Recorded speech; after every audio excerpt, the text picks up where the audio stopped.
il y a 1 mois et demi. Et avant, j'étais pendant 2 ans à la région Hauts-de-France à la direction Europe et ensuite pendant 4 ans au pôle MEDE sur justement, les projets européens et les affaires européennes. Sachez que, mon programme phare en quelque sorte, c'est, le programme Horizon Europe, mais, on va ouvrir un petit peu, aujourd'hui. Alors, je voulais un petit peu, commencer ce webinaire par, un peu «planter le décor» entre guillemets, et puis pour vous présenter quelques chiffres, pour vous dire qu'entre 2014 et 2020, il y a eu plus de 1 300 projets européens, qui étaient relatifs à la R&D et à l'innovation, qui ont été accompagnés par l'UE, en Hauts-de-France. Et ces projets, ils ont représenté plus de 700 millions d'euros de subventions européennes qui ont été reçues vraiment sur le territoire, pour ces projets de R&D et d'innovation. Alors, pour, continuer un peu à planter le décor, ce que j'ai essayé de faire, c'était pas forcément évident, c'est de catégoriser un petit peu les types de projets ou les types d'activités qu'un parc d'innovation, peut faire dans le cadre d'un projet européen. J'en ai vu 3, mais si vous en voyez d'autres, de par aussi votre expérience, surtout n'hésitez pas parce que je pense que ça peut être vraiment intéressant. Alors les 3 grands types que j'ai vus, c'est, le premier, c'est tout ce qui est relatif au réseau. C'est, la constitution, l'animation et les activités relatives au réseau et l'échange de bonnes pratiques. Par exemple, entre parcs d'innovation de différentes régions européennes, par exemple. Le deuxième grand type, on va dire, de projet que je vois pour vous, c'est, tout ce que vous faites aussi, au niveau, régional ou national, mais, c'est toutes les actions support et d'aide aux projets de R&D et d'innovation. Donc, vous allez, communiquer sur un projet, vous allez disséminer les résultats d'un projet auprès d'une communauté d'acteurs et d'industriels, réaliser des mappings, des études, jouer votre rôle de transfert de technologie, mettre en place des formations, voilà, c'est toutes ces activités que vous pouvez aussi mener dans le cadre de projets européens. Et la troisième grande catégorie, je dirais, de projets européens, c'est, que j'avoue, je connais un peu moins. Mais par contre, si ça vous intéresse, on peut tout à fait, se pencher dessus et revenir, vers vous, avec plus d'éléments dessus. C'est en fait, participer à un projet européen pour bénéficier de financement, pour vos PME et vos startups sous forme de voucher ou de cascade funding. Sachez que ça existe, ça existait sur la programmation précédente et ça existe encore maintenant, mais voilà, je suis pas forcément, complètement à jour, sur ce sujet-là. Alors les programmes, à investiguer, je pense qu'il y en a d'autres et comme je le disais tout à l'heure, si vous souhaitez compléter, n'hésitez pas. Mais voilà, vous avez un peu le panorama des programmes, qui peuvent être éventuellement intéressants pour vos structures. Ce que je peux vous dire aussi, c'est que, un peu en warning, c'est que dans les projets européens, on ne va pas venir, vous financer, sous forme enfin financer votre fonctionnement et cetera, comme par exemple dans le cadre du FEDER et cetera. On va venir financer d'autres types d'activités, et la stratégie, je pense, à adopter, c'est de faire, justement, venir en synergie votre stratégie, vos activités et celles qui sont attendues dans le cadre d'un programme et on va en voir un certain nombre aujourd'hui.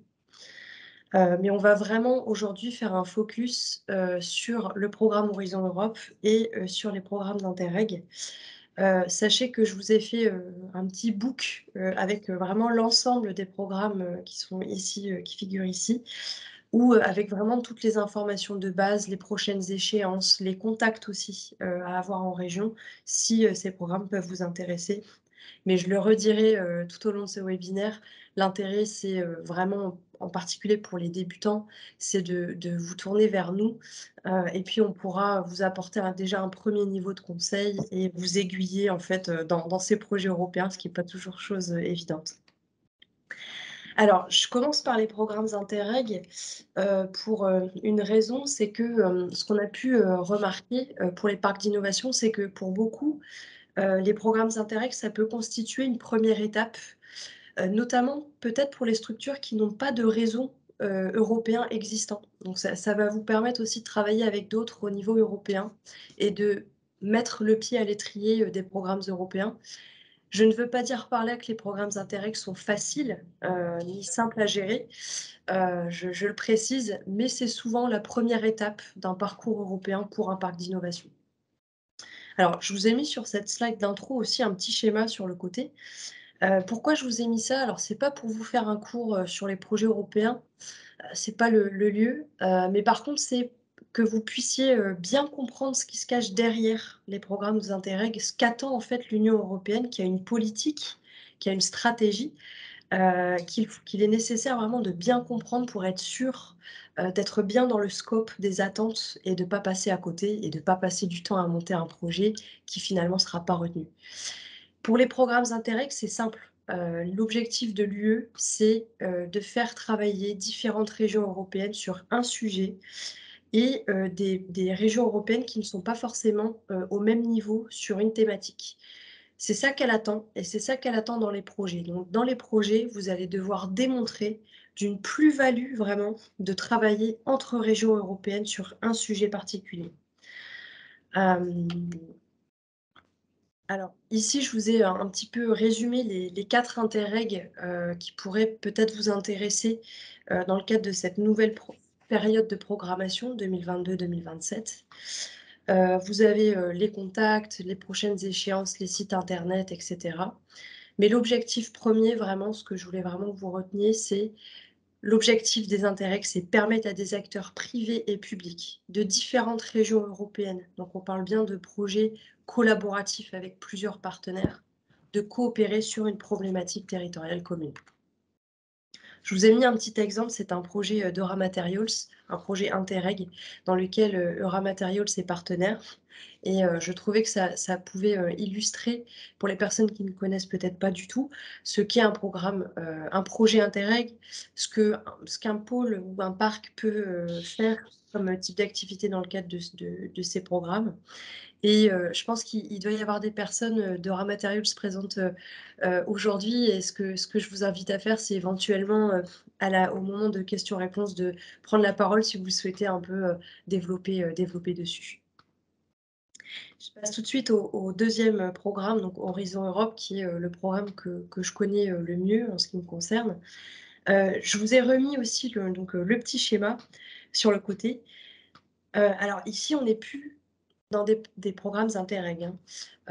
Là, l'objectif de l'UE, c'est, de positionner l'Union européenne comme leader, sur certains sujets.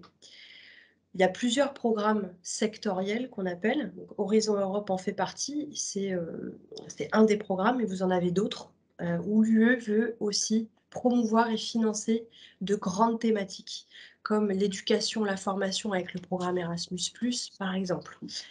Horizon Europe, le focus, c'est la recherche, le développement et l'innovation.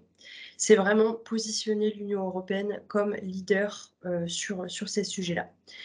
Hem, alors je passe tout de suite à la slide suivante. Vraiment en quelques mots, le programme Horizon Europe, donc vous avez un peu la structure. Alors bien entendu, je ne vais pas vous la présenter dans le détail, c'est vraiment pas l'objectif.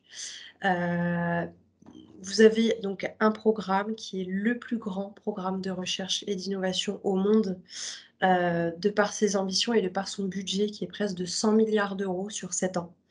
Donc c'est, quand même une opportunité, vraiment, très intéressante. Aujourd'hui, vraiment, à la date d'aujourd'hui, vous avez déjà 237 appels à projets ouverts ou à venir. Sachez qu'il y en a déjà 800, qui ont été, clôturés. Aujourd'hui, on va vraiment se concentrer sur 2 grandes portes d'entrée sur ce programme parce que, comme vous le voyez, c'est, assez foisonnant. Les 2 grandes, catégories qu'on va voir aujourd'hui, c'est le pilier 2 qui est au milieu, qui représente 53 milliards d'euros, de 2021-2027. Je vais vous présenter un peu comment vous pourriez éventuellement vous positionner, dans un projet tel que celui-là. Et le deuxième volet, c'est une nouveauté d'Horizon Europe. Donc j'ai pas beaucoup de recul, mais on aura la chance d'avoir Élodie Schutz qui pourra aussi peut-être nous faire un premier retour d'expérience sur cet outil qui est European Innovation Ecosystem, qui représente 30 millions d'euros sur 2021-2022. Alors, Horizon Europe, donc là, je fais un focus sur le pilier 2. De quel type de projet on parle? Alors ici, on est sur des appels à projets qui sont thématisés, c'est-à-dire que la commission dit ce qu'elle souhaite, obtenir, c'est 1 ou 2 pages à peu près. C'est des projets qu'il faut qu'il y ait des résultats, tangibles, ambitieux. Donc comme je vous le disais, hein, l'objectif du programme, c'est vraiment d'avoir des leaders sur certains domaines technologiques et cetera. Des projets qui sont réplicables au niveau européen. On n'est pas la commission, elle cherche pas à financer un projet isolé, qui se terminera à la fin des financements. Non, elle veut des projets qui puissent, être répliqués en fait sur tout le territoire européen et qui ont un impact fort. C'est dans ce pilier-là, c'est pas sur tout le programme, mais vraiment sur ce pilier-là, on est sur des appels à projets vraiment collaboratifs où on attend au moins 3 partenaires de 3 pays différents. Sur ce type d'appel, on est aussi, ça c'est aussi très intéressant et ce qui explique aussi l'attractivité de ce programme, c'est qu'on est sur des taux de subvention vraiment très intéressants, de 70 à 100. Il y a quelques exceptions, mais c'est vraiment pour vous donner, un ordre d'idée. C'est des projets qui sont ambitieux aussi par leur taille, hein, qui représentent plusieurs millions d'euros et vous avez des types d'actions, qui sont financées, dans le cadre de ce pilier-là. Vous avez des projets de recherche, vous avez des projets d'innovation, puis vous avez des projets qui vont venir soutenir justement les projets de recherche et d'innovation, qui sont des projets de coordination, de support et de réseau. Je vous ai mis sur cette slide, les possibilités aussi pour vous, en tant que parc d'innovation. Celles que je vois moi dans un premier temps, mais il n'y a pas d'obligation, hein, chaque situation est différente.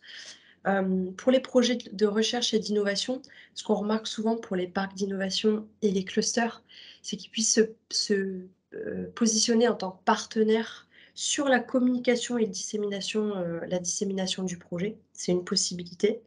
Et puis pour les CSA, les projets de coordination, vous pourriez tout à fait être coordinateur d'un projet, alors peut-être pas dans un premier temps si c'est votre première expérience européenne, ou être partenaire d'un projet, tel que celui-là. J'ai mis encore une fois le témoignage de Ramaterials, sur un projet Horizon 2020. Donc Horizon 2020, c'était le programme juste avant Horizon Europe, qui dans les grandes lignes quand même, ressemble énormément. Il y a eu quelques ajustements, mais, c'est à peu près le même type de projet. Et on a donc Frédéric Merle qui justement était dans un projet tel que celui-là, qui est le projet ESIAL, où il y avait, une dizaine de partenaires et où il témoigne en fait, justement, de l'intérêt de participer à ce type de projet. Je m'attarde pas dessus, vous recevrez, la présentation. Je termine, sur Horizon Europe, avec donc, comme je vous l'ai dit au départ, un deuxième outil qui est nouveau, dans le cadre d'Horizon Europe, qui est, European Innovation Ecosystems, qui représente, 30 millions d'euros de budget global sur 2021-2022. La cible principale, c'est justement les écosystèmes d'innovation et les parcs d'innovation. Donc c'est pour ça aussi que je voulais vraiment faire un focus dessus. Hem Ce que je peux vous dire par rapport à ça, je vais, être, je sais pas combien de temps il reste David, Je t'en prie. ça va? Parce que je voudrais pas non plus, trop empiéter. Alors pourquoi cet outil il a été créé par la commission? C'est quand même intéressant de se pencher là-dessus. C'est qu'en fait, la commission a remarqué que il fallait bien sûr financer les PME et les startups. C'est pas l'objectif de cet outil-là, c'est plutôt dans le cadre de l'EIC, que je vais pas vous présenter aujourd'hui, qui est extrêmement intéressant aussi. Mais, pour garantir justement, le développement et la croissance des startups, c'est aussi de travailler sur toutes les structures dans les territoires qui les accompagnent. Et ce que la commission a remarqué suite à une consultation, c'est qu'il y avait beaucoup d'écosystèmes d'innovation qui ne se parlaient pas forcément. Ces structures étaient assez fragmentées et donc l'objectif en fait de cet, appel à projet-là, c'est justement de les faire travailler ensemble avec bien sûr dans l'objectif de favoriser le développement, la croissance des startups, mais la cible, c'est vraiment vous, en fait. Je vous ai mis le contact, Clara Petit-Fils au ministère qui est vraiment très bien, qui répond très très vite en plus, qui est vraiment quelqu'un de très bien. Hem, voilà, je vais pas m'attarder dessus. Je vous ai mis ici, alors en fait, Horizon Europe, ça fonctionne, je vais pas rentrer dans le détail, mais sous forme de destination. Donc c'est, un peu des portefeuilles d'appels à projets, si je peux un peu vulgariser comme ça. Et dans le cadre de cet outil-là, il y en a 3. Il y a Connect, Scale Up et Innove SMEs, qui est probablement quelque chose que vous connaissiez aussi sous sa forme précédente, qui était le programme Eurostar, les programmes Eurostars qui financent aussi des PME qui font de la R&D. Et donc là, je vous ai mis un peu le résumé des 2 destinations du coup, de cet appel de cet outil-là. Donc avec, Connect, et Scale Up. Donc Connect, c'est vraiment mieux connecter, les écosystèmes d'innovation et Scale Up, c'est vraiment, justement permettre de développer, de changer d'échelle et d'accéder à des financements, pour les PME et les startups via ces écosystèmes. Vous voyez qu'il y a des axes qui sont précisés dedans, interconnexion, innovation sociale et cetera. D'après ce que j'ai compris, de par la PCN, c'est pas une obligation, c'est simplement une direction qu'on aimerait, sur laquelle la commission aimerait insister et si vous ne rentrez pas dedans, d'après ce que j'ai compris, c'est pas forcément «obligatoire» entre guillemets. Bon, quelques liens utiles, hein, je ne reste pas dessus. Ce que je peux vous dire vraiment, en conclusion, on n'aura malheureusement pas le temps de regarder tous les programmes, donc je vais les pitcher vraiment en 15 secondes pour chacun et vous aurez vraiment l'occasion d'aller regarder plus en détail si vous ne les connaissez pas. Le programme COST, qui est adossé à Horizon Europe, qui finance pas des projets de R&D, qui finance du networking, qui est souvent associé au monde académique, mais c'est une erreur. Je pense que, pas forcément déposer un projet, mais déjà ce que je vous conseille d'aller faire, c'est la petite astuce, c'est d'aller regarder en fait les actions cost existantes, et voir s'il n'y en a pas une dans votre domaine, pour déjà identifier un certain nombre d'acteurs, qui travaillent en fait sur vos sujets. Vous pouvez tout à fait, les identifier, les contacter et puis, pourquoi pas peut-être nouer, de partenariats. Vous avez le programme I3, qui est un nouveau programme aussi et on a la chance aussi d'avoir, Elodie Schutz et puis, des personnes de Ramaterials qui ont peut-être aussi, qui ont candidaté et qui pourront nous faire déjà un premier retour. Très rapidement, c'est un programme qui la cible première, c'est quand même les PME, et les investissements proches du marché. Il y a 3 grands domaines: smart manufacturing, digital transition et green transition. Et l'idée, c'est vraiment de travailler dans le cadre des S3. Donc vous êtes aussi bien entendu, quand même dans le scope de l'appel. Bon malheureusement, je reste pas dessus et enfin le single market. Alors là, on est un peu quand même sur un type de programme complètement différent. Ici, c'est le but de ce programme, c'est, d'internationaliser les PME européennes. En fait, si pour vous, projet européen, c'est faire du business, alors c'est peut-être ici qu'il faut plutôt aller, regarder. C'est vraiment bon, il y a plein d'outils différents. Le but, c'est vraiment ça, l'internationalisation, des boîtes. Je vous ai mis, 3 outils en fait, qui peut-être vont vous parler aussi, qui relèvent en fait de ce programme-là, donc EEN, Erasmus for Young Entrepreneurs et John Cluster Initiatives.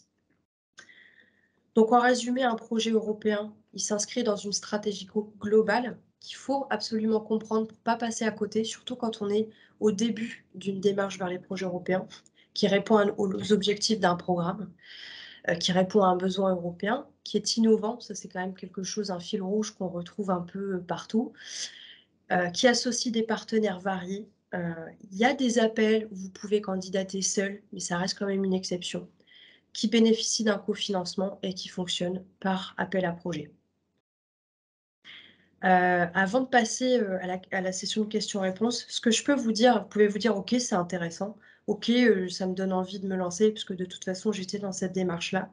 Ce que je peux vous dire vraiment tout de suite, le premier conseil, c'est ne restez pas seul. C'est un métier, les projets européens. Comme vous le voyez, c'est assez foisonnant, c'est assez technique. Donc si vous n'avez pas, l'expertise en interne, ce qui peut arriver, ou si, il y a peut-être des trous dans la raquette, moi je vous invite vraiment à nous contacter. On vient en complémentarité de vos chargés d'affaires, de vos chargés de projet et puis on vient vous aider, vous apporter des outils, pour vous aider, là-dessus. Je m'attarde pas plus et je vous remercie, de votre attention. Merci Louise donc, pour cet éclairage. Alors, je ne sais pas si on a des questions, des remarques que vous souhaitez faire en direct ou éventuellement dans le chat. Si c'est clair et limpide, là, c'est formidable.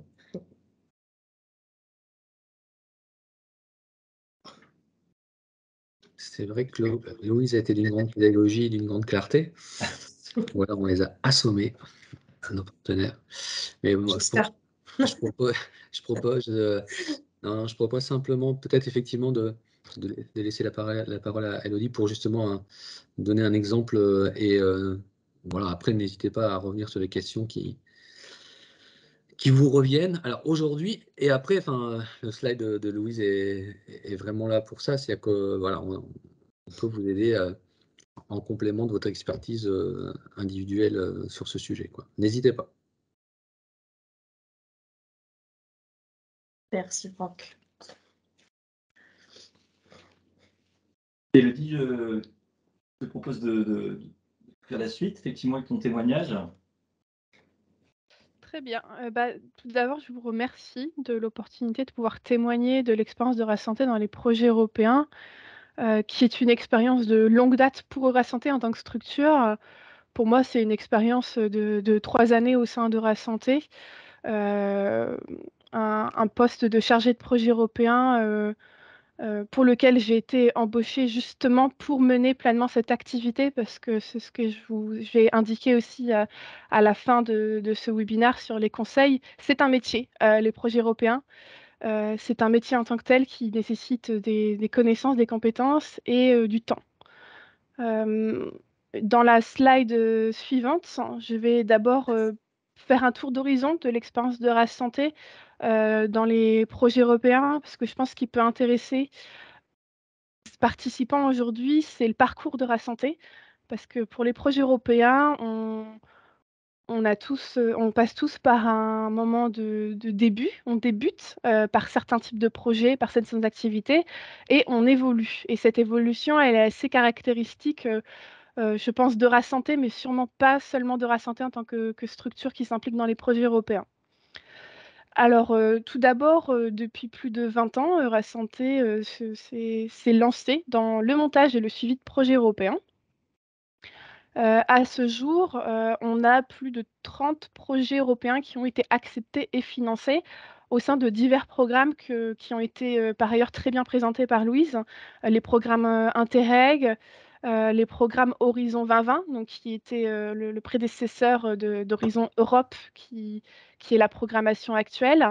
Mais nous avons aussi eu des projets Erasmus+, ou des projets COSME, qui aujourd'hui porte le nom de SMP, Single Market Programme. Actuellement, nous avons 16 projets européens encore en cours, dont des projets européens, des programmes Interreg, mais également un COSME que je détaillerai juste après. Et on va démarrer prochainement un Horizon Europe, donc notre premier Horizon Europe de la programmation, elle a débuté tout récemment en 2021. Notre taux de réussite, il est de 60%, ce qui est un taux plutôt élevé. Il faut être assez réaliste et au niveau des projets européens, on fait beaucoup de dépôts, énormément de dossiers pour un taux de réussite qui peut paraître bas. C'est le jeu des projets européens, c'est en tentant l'expérience qu'on finit par y arriver. Et c'est en déposant des dossiers ou en redéposant des dossiers qu'on finit par aussi obtenir le financement pour des projets européens. Nous avons un réseau au niveau européen assez étendu. Actuellement, on comptabilise plus de 125 partenaires, donc des organismes partenaires au niveau européen issus de 14 pays différents. À savoir qu'on comptabilise dans ces chiffres-là uniquement ceux des projets en cours, donc de ces fameux 16 projets. Bien sûr, l'expérience des projets européens fait que nous rencontrons beaucoup de personnes dans le cadre des événements de ces programmes, de projets précédents, avec qui nous restons aussi en lien et qui viennent s'ajouter à ce réseau. Et j'insiste sur la constitution d'un réseau parce qu'il est clé dans le montage de projets européens. Un autre élément qui est assez important aussi pour le repérage d'opportunités et aussi la recherche de partenaires, c'est le fait d'être membre de réseaux européens. Aujourd'hui, Eurasanté est membre de plusieurs réseaux européens, dont le CEBR, qui est le Council of European Bioregions, avec plus de 40 clusters en life science au niveau européen, et qu'Alliance, sur la thématique de Connected Health, donc de santé connectée, avec un réseau très étendu et notamment un réseau étendu d'écosystèmes en santé. Et un travail important mené par ce réseau pour mettre en lien ces écosystèmes et les faire collaborer, en particulier dans le cadre de projets européens. Nous sommes aussi Network Partner d'EICLs, qui est un KIC, donc KIC. Ce sont des structures c'est European Innovation Technology, qui vont soutenir diverses structures en lien avec la santé, au travers de financements, mais aussi de programmes d'éducation, des bootcamps et beaucoup de soutien, en particulier aux PME. Et on est aussi partenaire d'un réseau qui s'appelle l'EPSI, donc qui est un réseau de technologie en sport, parce qu'on fait des liens entre la santé et le sport. Et il en existe bien d'autres qui peuvent aussi correspondre aux différentes thématiques des participants d'aujourd'hui. On a constitué une équipe aussi à travers le temps de chargés de projets européens dont je fais partie, dont c'est le métier de mener ces missions, nous permettant d'aller vers les projets européens. Donc, parmi nos missions, nous avons celle d'effectuer une veille. Une veille, c'est de repérer les appels à projets en cours, futurs, auxquels nous pourrions répondre. Mais aussi surveiller la publication des programmes, la constitution des programmes de financement. C'est un peu ce travail que Louise a fait pour vous aujourd'hui, de vous présenter les différents programmes. C'est un travail assez important parce que ça permet d'être là au moment où les opportunités sont ouvertes, parce que les projets européens, ça prend aussi du temps et il faut anticiper. Nous avons ce travail de mise en réseau, donc comme je l'ai mentionné précédemment, et de participation à des événements pour rencontrer des potentiels partenaires. De montage de dossiers de candidature, c'est une des missions pour laquelle je suis moi particulièrement affectée au sein d'Eurasanté. C'est-à-dire qu'une de mes missions est de rédiger ces fameux dossiers de candidature qui peuvent être parfois très exigeants selon les programmes. Donc c'est tout un exercice aussi de comprendre les attendus et le contenu qui nous permettra d'obtenir une bonne évaluation. Ensuite, une fois que ces projets sont financés, il faut bien sûr les suivre. Nous, notre rôle en tant que chargé de projet européen, ce n'est pas de mettre en œuvre ces projets, parce que ça, ce sont les équipes d'Eurasanté et les experts d'Eurasanté qui sont les mieux à même, selon la thématique du projet, de le faire. Nous, on est là pour assurer le suivi qui va être propre au projet européen, c'est-à-dire du suivi de reporting, le suivi financier et la liaison avec le financeur qui peut être le programme Interreg ou la Commission européenne, par exemple. Et enfin, nous avons une activité qui est menée par Margot Dacuna, qui est d'ailleurs présente à ce webinaire, qui est l'accompagnement, parce que l'expérience que nous avons développée nous permet aujourd'hui d'accompagner les acteurs de notre écosystème au montage de dossiers de candidature aux appels à projets européens, notamment accompagner les entreprises de notre réseau à monter des dossiers, en particulier ceux de l'EIC, European Innovation Council, ces appels à projets d'accélération qui s'adressent en particulier aux PME innovantes.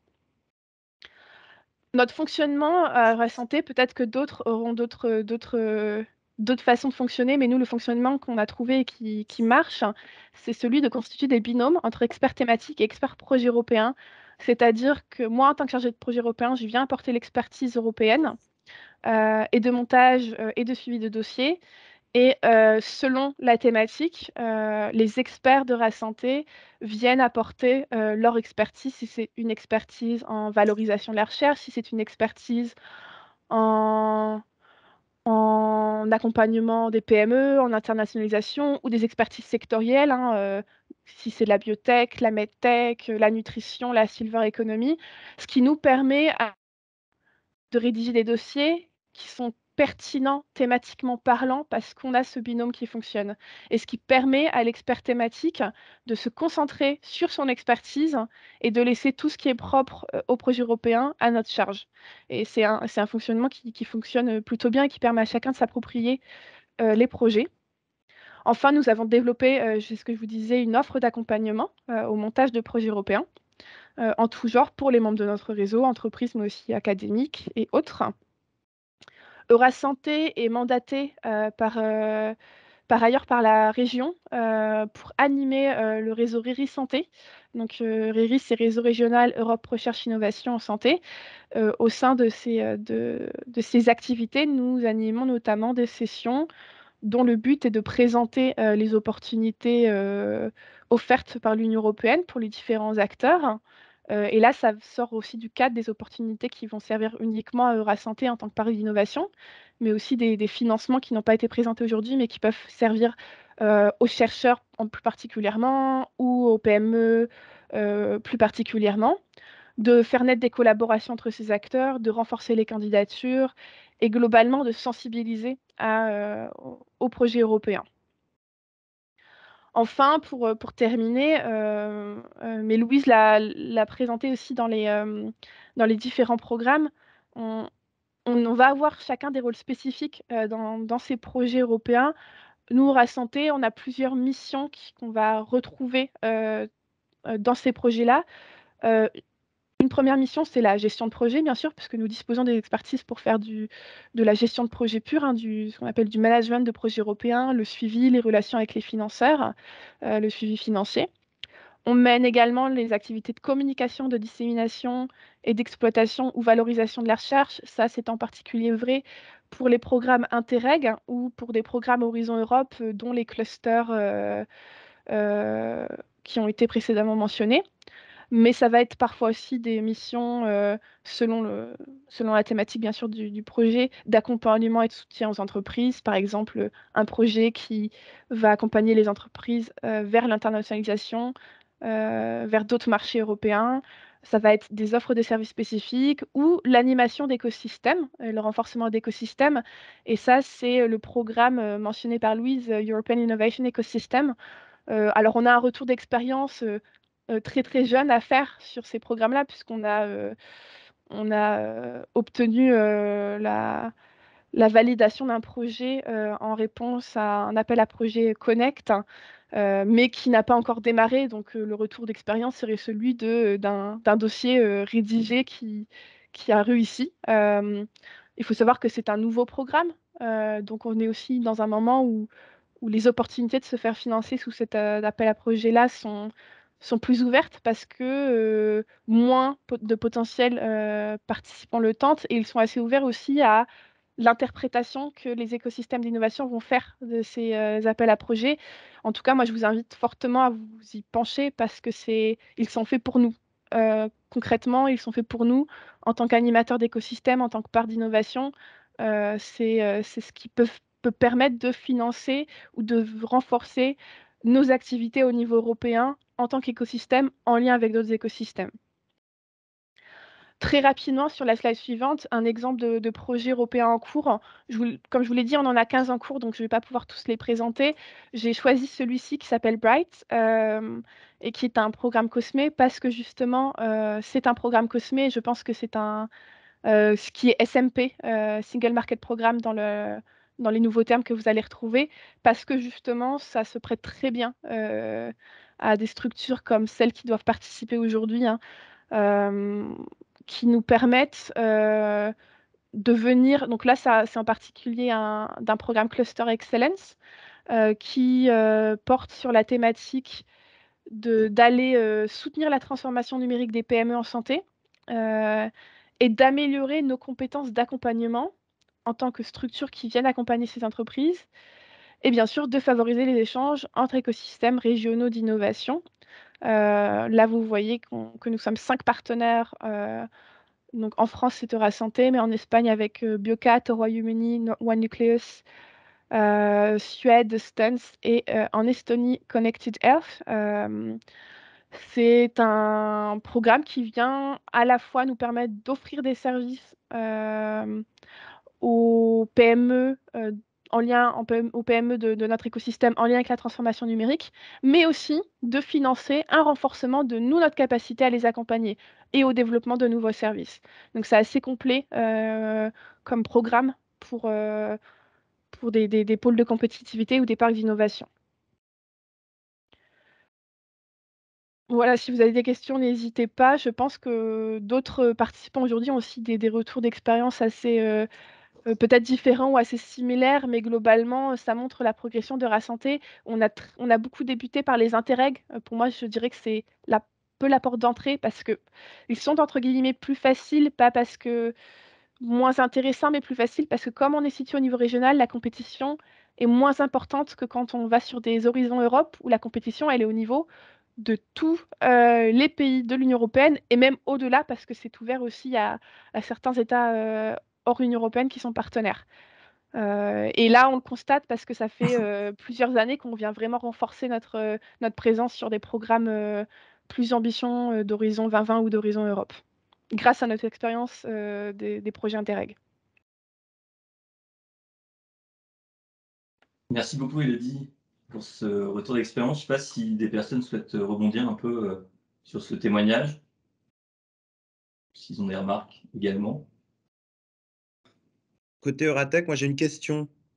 Si on Je peut vous en- passer aux questions ou alors s'il y a une remarque, si on peut faire des Allez. remarques avant. Ouais, bonjour, merci Élodie hein, pour cette présentation. Merci également Louise. J'ai une double question. Donc c'est super de voir que Eurasanté a pu structurer une telle équipe et peut gérer 16 appels à projets européens. C'est vraiment admirable. Et du coup, côté Euratech, on aimerait bien aussi un peu se positionner sur des appels à projets européens, ce qui n'a pas été le cas ces dernières années.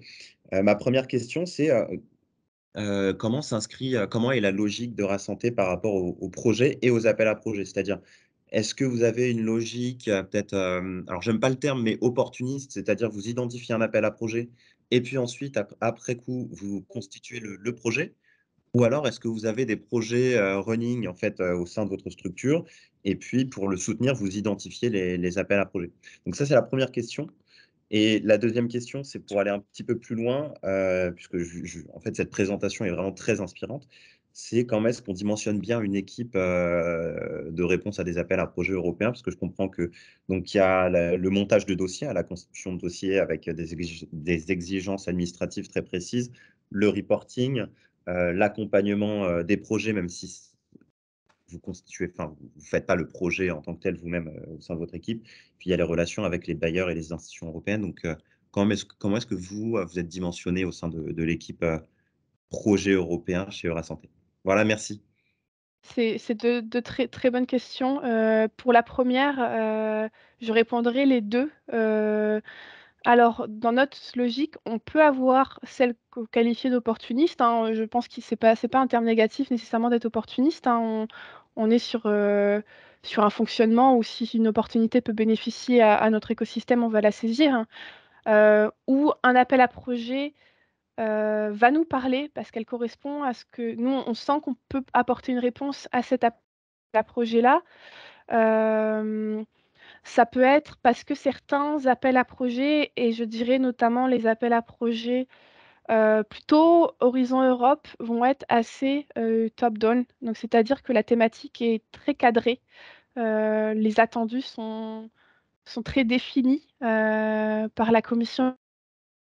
Donc, la réponse attendue, elle est elle est moins flexible. Donc, en fait, là, pour le coup, on peut avoir qu'une logique d'opportunité en se disant, cette thématique, nous, on peut y répondre, on va essayer d'y répondre. Ensuite, on va avoir l'autre cas de figure qui va être, on a des projets au sein de Rasanté et ces projets-là, on cherche à les faire financer. Et ce travail de veille va aller dans les deux sens. Et effectivement, la plupart du temps, les projets européens que l'on intègre vont financer une partie de nos activités qu'on cherche à financer en ajoutant parfois des missions supplémentaires ou en ajoutant une dimension supplémentaire. Par exemple, nous avons aujourd'hui des programmes que nous déployons au niveau régional et les projets européens nous donnent l'opportunité de le déployer au niveau européen, donc de passer à une échelle supérieure. Donc, ça correspond finalement à nos missions actuelles, mais ça nous permet d'aller au-delà, d'aller à un niveau supérieur. Et parfois, et ça peut être le cas des Interreg, où là, les programmes Interreg vont donner des priorités, qui sont celles des priorités des programmes et donc des régions concernées par ces programmes, auxquels il faut correspondre. Mais globalement, ils ne vont pas nous dire nous attendons une réponse spécifiquement sur, par exemple, développer une nouvelle solution de détection des cancers de manière précoce. Ça va être plutôt les clusters Horizon Europe. Les intérêts, globalement, il va y avoir des priorités qui vont être renforcer l'innovation et le développement de technologies innovantes au sein de la zone territoriale concernée. Derrière, on peut mettre les projets que l'on souhaite. Et là, pour le coup, ce sont des projets qu'on monte et pour lesquels on se dit, bah là, le financement, on peut l'obtenir par ce programme-là. Donc vraiment, les deux logiques sont valables et c'est tout ce travail de veille qui va nous permettre aussi de l'évaluer. Ensuite, sur le deuxième point, la structuration de l'équipe, il faut savoir que là, actuellement, on est 4 chargés de projet, dont des chargés de projet européens au sein de cette équipe, avec des missions que nous nous répartissons, donc le suivi des projets en cours, le montage de dossiers, l'accompagnement des acteurs de la filière au projet européen, le travail de veille, de présence sur les réseaux. Cette équipe, elle s'est renforcée avec le temps. On a démarré avec une seule personne avant que j'arrive d'ailleurs au sein de Leura Santé. Il n'y avait qu'une seule personne au sein de la cellule projet européen d'Eura Santé. Mais le fait de réussir des projets européens, on obtient des financements qui viennent financer ce poste de chargé de projet européen. Et plus on obtient de financement, plus ça nous permet de recruter ou de dégager du temps pour aller chercher, qui va libérer en fait un temps où on se dit, bah là, on peut embaucher quelqu'un d'autre parce que la charge de travail a augmenté et parce qu'on a les financements pour.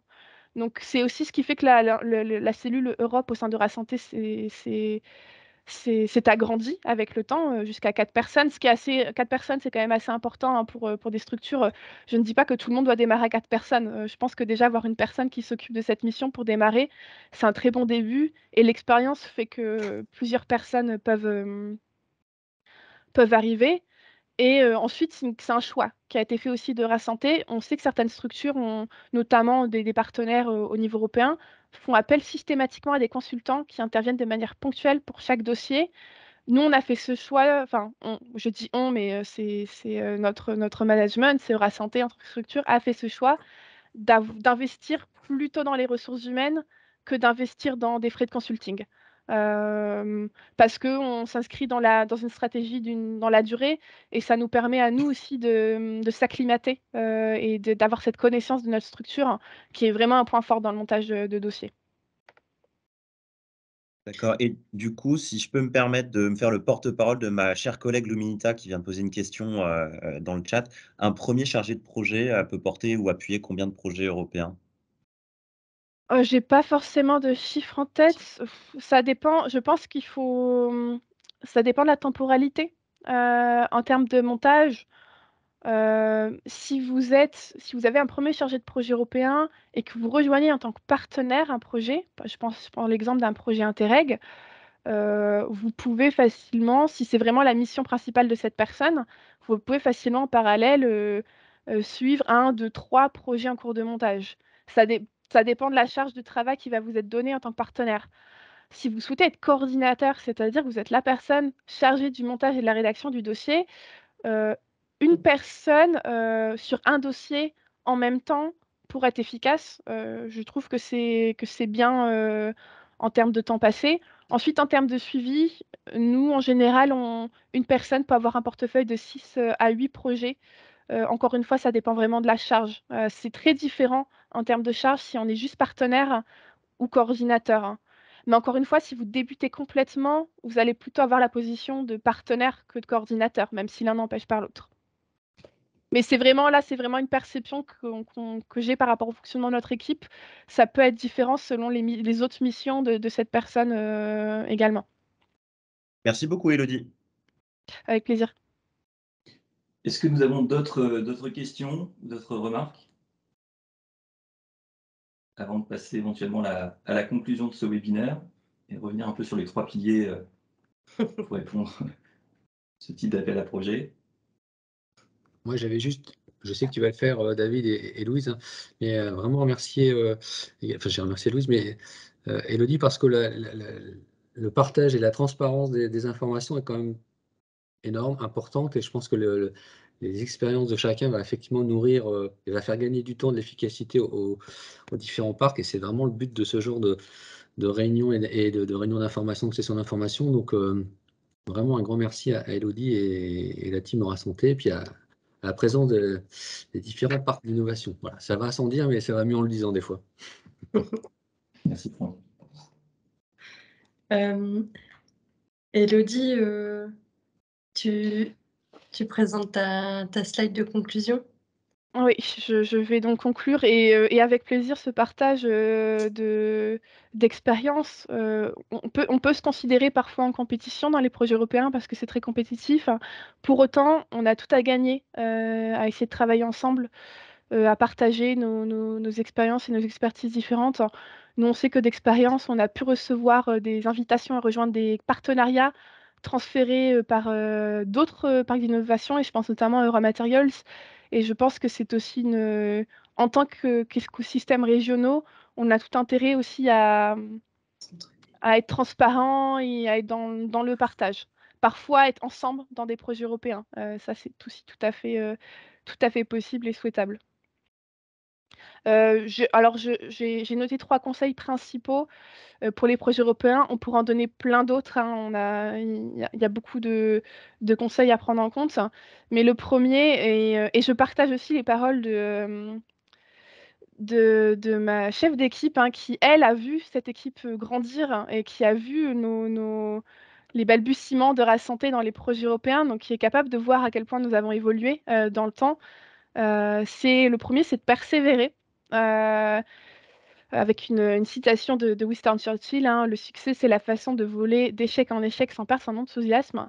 Pourquoi persévérer? Parce que déjà, c'est en faisant que l'on apprend. Les projets européens, c'est un métier aussi il faut faire, hein, pour savoir, et c'est plus on fait, mieux on sait faire.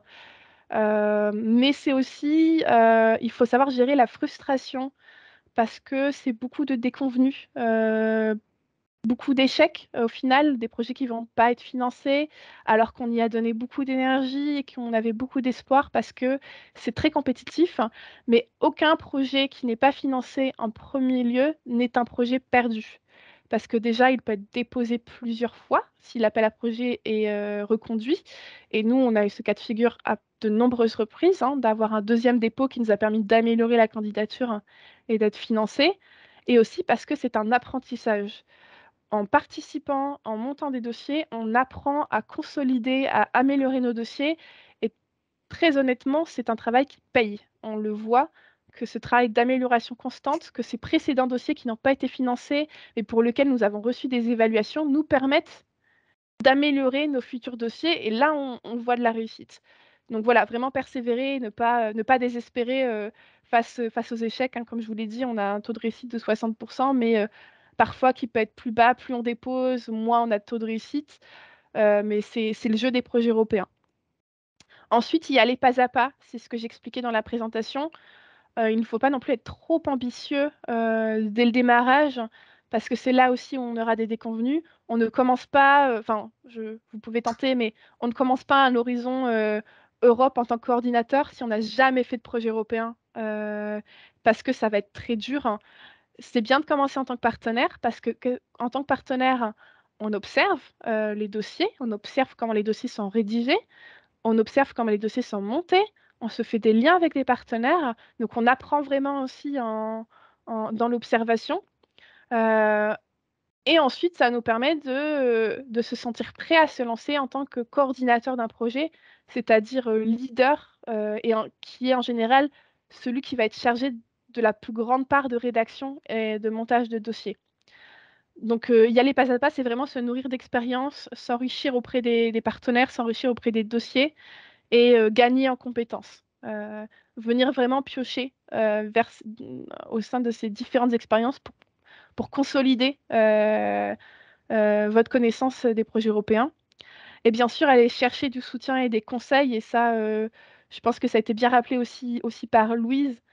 Ne pas hésiter à prendre contact avec, par exemple, les points de contact nationaux. Ce sont les contacts qui ont été indiqués dans les slides de Louise, qui sont des référents pour les programmes européens, donc qui sont tout à fait disposés et qui répondent très rapidement aux questions que vous pouvez avoir sur les différents programmes. Ne pas hésiter à aller collecter des avis, des conseils, des retours d'expérience avant de se lancer sur des programmes, comme on peut le faire aujourd'hui. Et à solliciter aussi le soutien des différentes structures qui vous entourent, des membres de votre réseau, des partenaires. Ce soutien, il peut aussi se faire sous la forme de lettres de soutien, parce que ça permet non seulement d'afficher un soutien dans les dossiers, et ça c'est important, mais ça permet aussi de s'assurer que si le projet est financé, il sera suivi et soutenu aussi dans sa mise en œuvre. Et ça, c'est aussi important de s'assurer qu'on a l'écosystème derrière nous. Je pourrais en donner plein d'autres, mais peut-être que Louise pourra compléter derrière. Merci beaucoup, Élodie. Vraiment, je le redis encore une fois, mais on est vraiment très, très heureux d'avoir pu avoir ton témoignage aujourd'hui. Donc, encore merci. Je pense que tu as dit l'essentiel. Ce que je peux peut-être dire en complément, là, sur les quelques minutes, on ne dépassera pas le timing, hein, je crois. Je pense qu'on a tous faim aussi, hein, il est bientôt 12h30. Ce que je peux peut-être dire aussi, de par mon expérience aussi d'accompagnement des structures en région, c'est qu'il faut y aller préparé. Il faut prendre un peu de recul en fait au départ, et vraiment de se dire: «Qu'est-ce que j'attends des projets européens? Pourquoi j'y vais en fait?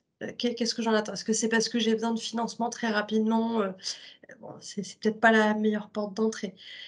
C'est vraiment de poser sur la table, voilà, de se dire: «Bon, alors pourquoi on y va? Pourquoi ça nous intéresse? Qu'est-ce qu'on veut en retirer?» et cetera, et c'est d'y aller d'une façon vraiment, structurée, et là-dessus, on peut aussi, vous apporter des conseils. Alors ça veut pas dire qu'il faut pas rester ouvert aux opportunités, comme le disait Élodie, hein, qui pourraient se présenter à vous. Mais on a accompagné trop de structures en fait qui ont été, je vous le dis, franchement, hein, on a parlé avec notamment des entreprises qui ont été un peu déçues, qui s'attendaient à autre chose, et donc c'est pour ça que vraiment, si vous êtes au départ d'une démarche en fait d'aller vers les projets européens, c'est déjà de vraiment vous poser et de vous poser ces questions-là, et on a développé des outils en fait, pour que vous puissiez, être accompagnés dans cet autodiagnostic avant de se lancer, que je vous ai mis en fait, dans les annexes et dans la boîte à outils, que vous retrouverez. Donc c'est les outils, d'autodiag. Ce que je peux dire aussi, et je l'ai déjà dit aussi, en au début du webinaire, c'est de comprendre les programmes aussi.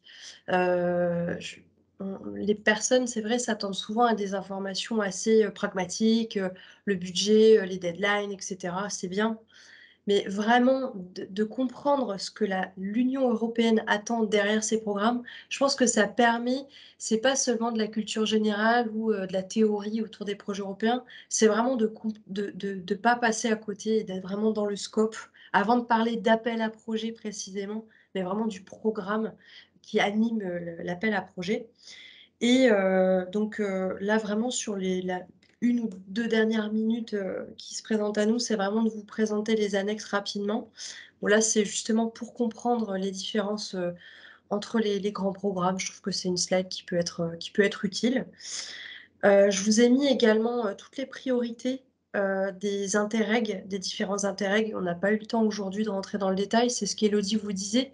Il faut rentrer dans le cadre d'une thématique et après vous proposer un peu ce que vous voulez. Donc là, vous les avez vraiment listés, par interreg, donc vous aurez le document, hein, ne vous inquiétez pas. Une petite slide aussi de complément sur, l'EIE. Et vous avez aussi, toute une palette en fait d'accompagnement qu'on propose à la région et chez HDFiD. Et en fait, on vient, comme je le disais tout à l'heure, on vient pas se substituer à vos chargés de projet européens. On vient vous aider en fait, on vient vous renforcer sur certains points, et notamment par exemple, InnoLoop. C'est un outil, alors je ne veux pas faire la commerciale, mais vraiment, on l'a présenté à plusieurs reprises. On a eu vraiment des bouches bées, des personnes qui hallucinaient un petit peu sur la puissance de cet outil, qui est cher, mais on a la chance chez HDFID d'avoir un abonnement et de pouvoir vous en faire aussi bénéficier. Donc, il ne faut vraiment pas hésiter à y aller. Ça permet de cibler en fait des appels particuliers et même des programmes. Un réseau EN qui vous permet de trouver des partenaires. Vous avez même des aides pour vous aider à rédiger des projets.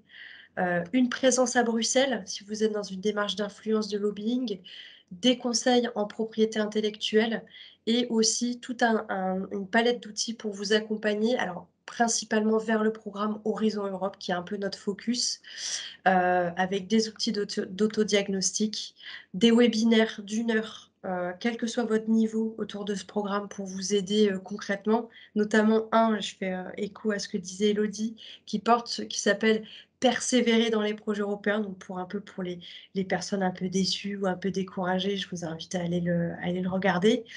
Des guides et puis bien sûr mes coordonnées, celles d'Émilie, et puis bien sûr on ajoutera celle d'Élodie si elle est d'accord, mais je pense que oui, pour que vous puissiez éventuellement la contacter si vous avez besoin de conseils. Merci beaucoup. Merci beaucoup, Louise. Le temps de conclure, effectivement, donc merci encore à Élodie et Loïs pour la préparation et la qualité de ce webinaire.